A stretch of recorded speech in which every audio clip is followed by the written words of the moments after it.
মরশুমের প্রথম তুষারপাত দার্জিলিংয়ে বৃহস্পতিবার দুপুর থেকে বরফে সাদা হয়ে গিয়েছে সান্দাকফু। শীতের সাথে সাথে সেজে উঠেছে পাহাড় প্রকৃতি। সাধারণত ডিসেম্বরের আগে দার্জিলিং এর কোথাও বরফের দেখা মেলে না। এই সময়ে যারা পাহাড়ে ঘুরতে যান তারা বরফের আশা খুব একটা করেনও না। ফলে বৃহস্পতিবারের সান্দাকফু পর্যটকদের কাছে অপ্রত্যাশিত আনন্দ বয়ে এনেছে। অক্টোবর মাসের শেষের দিকে সিকিমে তুষারপাত হয়েছে, কিন্তু দার্জিলিং এ ডিসেম্বরের আগে বরফ আশা করেননি সেখানকার বাসিন্দারাও। গত বছর দার্জিলিং এ মৌসুমে প্রথম তুষারপাত হয়েছিল 7ই ডিসেম্বর। এবার 21শে নভেম্বরে তুষারে মুখ ঢাকলো সান্দাকফু। সেখানকার পর্যটকেরা বৃহস্পতিবার দুপুরে বরফের সৌন্দর্য উপভোগ করেছেন।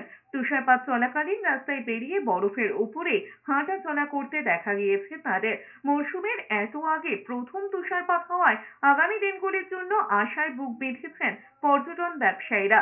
শীত আরো জাঁকিয়ে বসলে আরো বেশি তুষারপাতের সম্ভাবনা তৈরি হবে সান্দাকফুতে, মনে করছেন অনেকে। দার্জিলিং এ তুষারপাতের কথা শুনে আরো বেশি করে পর্যটকেরা সেখানে যাবেন বলে মনে করা হচ্ছে। তবে দার্জিলিং এ তুষারপাত হলেও সমতলে এখনো সেভাবে শীতের দেখা মেলেনি। হালকা ঠান্ডার আমেজ অনুভূত হচ্ছে কলকাতা সহ দক্ষিণবঙ্গের বিস্তীর্ণ এলাকায়। তাপমাত্রা 20 ডিগ্রি সেলসিয়াসের নিচেই নেমে গিয়েছে।